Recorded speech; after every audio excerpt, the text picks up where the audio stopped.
There are so many different versions of white and shades of white, from cool to warm and everything either side of that.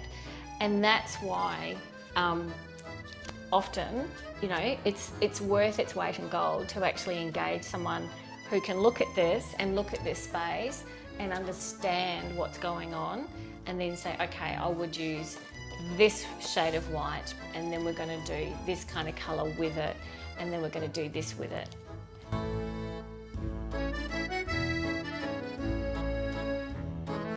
And then this, I mean, this has got beautiful gold through it, but this is something a bit more exciting as well. So this is Christian Lacroix.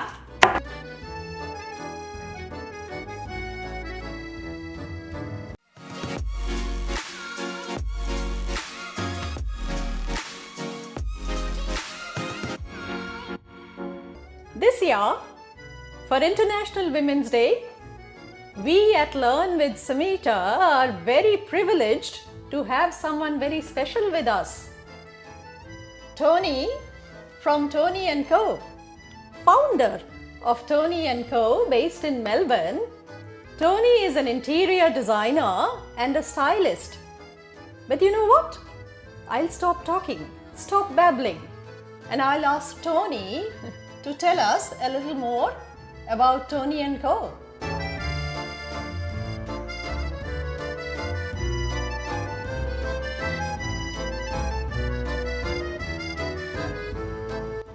Over to you, Tony. Well, thank you, Samita, and hello everybody. I'm very pleased to be here.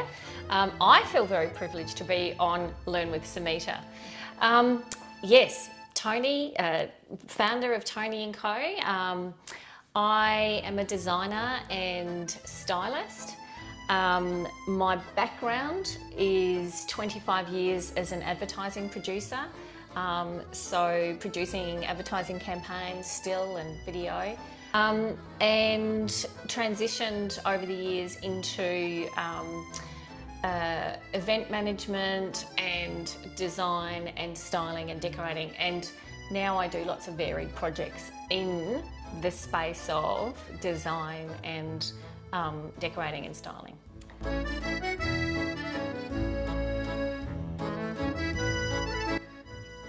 So tell me, did it grow organically? How did you start and how did it all snowball? You said it snowballed into, it's actually snowballed into something pretty enormous. So Yes. How did that happen? Yes, and that was actually never the plan. I guess everybody has a different story about how they sort of found their path. And mine was very much finishing year 12, couldn't wait to leave school.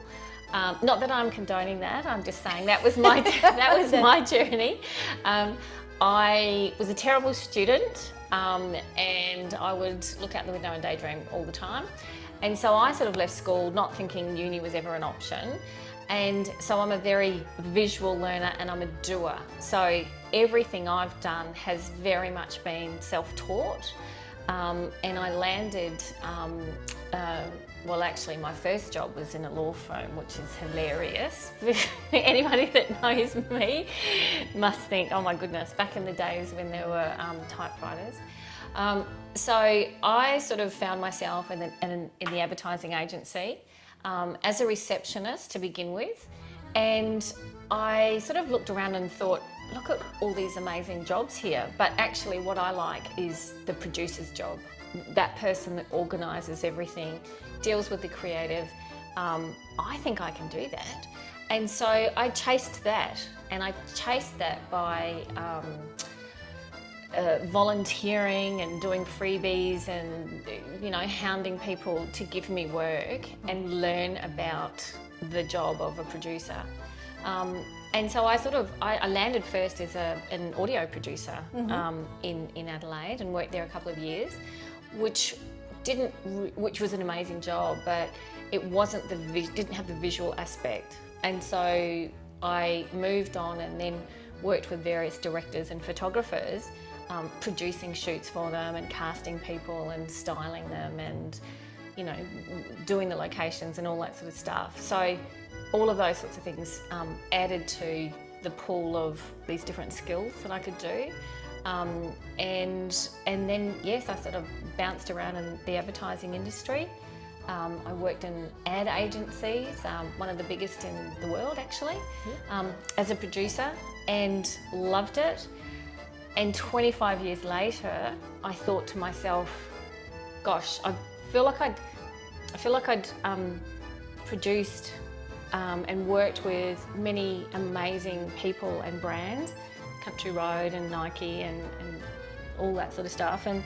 But I wanted to do something different, which is where the interior design and personal styling sort of started. So it always has been a journey of just being open to what was there and always saying yes. That's my hot tip in life. Say yes and then work out how to do it.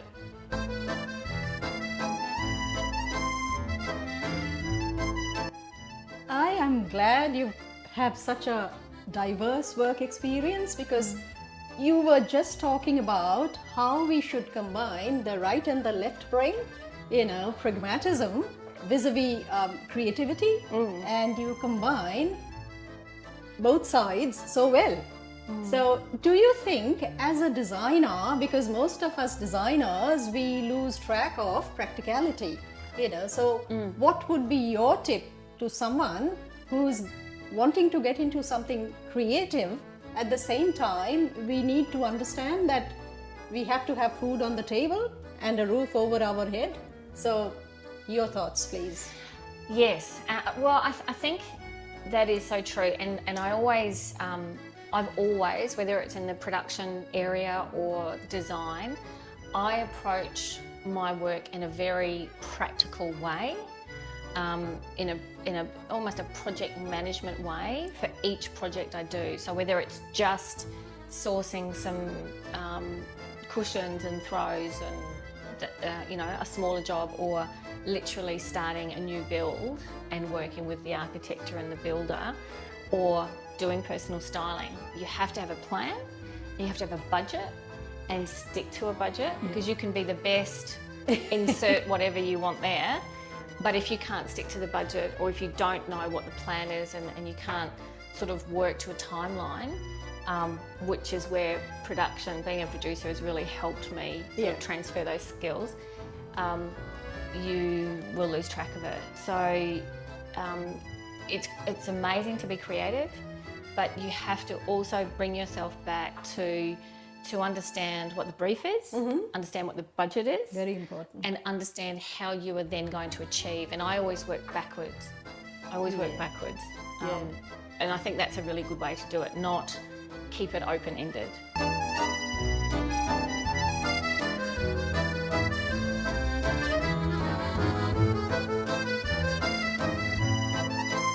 Now, I can see some interesting things. What's happening here? So look, these are sort of just some samples of different stones and natural stones and engineered stones and wallpaper and paints and things. The work that I do now is mainly focused on residential and commercial design. So design, decorating and styling, and that comes in lots of different forms. So we were talking about this before, that there are the people that just need help with reconfiguring their current furniture, and that's okay. They don't want to spend anything, so they'll get me in for a few hours just to really help them work with what they have. Then there are the people that need help to select, they might be doing a bathroom renovation or kitchen, and they need help with selecting a suite of materials that actually work together, and colours that work together, or finding, and I brought this along because this is a very interesting thing. This is literally just a handful of white paint samples. So I'll turn up to a client with this and they say, we want to paint white. and there are so many different versions of white and shades of white, from cool to warm and everything either side of that. And that's why often, you know, it's worth its weight in gold to actually engage someone who can look at this and look at this space and understand what's going on, and then say, okay, I would use this shade of white, and then we're going to do this kind of colour with it, and then we're going to do this with it. And it's, you know, it's so helpful, and it will save you time and money. Absolutely. See, once you've painted the walls, you cannot change it immediately. You know, it costs time and money. Well, it so does. it's important that you start with the right white. Correct. So if you have a white with a blue tinge, you can end up looking like a hospital. Okay. That's exactly right. You Yeah. know, and white. I mean, white is such a beautiful way, and people often ask me, what is the best way Yeah. to freshen up your home, especially not so much with with commercial, but residential. I often attend consultations, and they say, we just want to freshen up the house. Yeah. And I say, you know, what's your budget? Yeah. And if they can afford to paint, Yeah. I promise you that will be instant refresh. Freshen up. Yeah. Freshen up, it just makes it feel more contemporary, especially if you have a home that is sort of tending to feel a bit yellowy beige, and with, you know, styles come and go, trends come and go, and as a designer we have to, you know, work with to enhance the look of what the client wants. But we're there also to add our own ideas and to steer them in a way. Otherwise, we're just, you know, what are we there for? So it's about helping to choose those correct colours and materials and textures and things.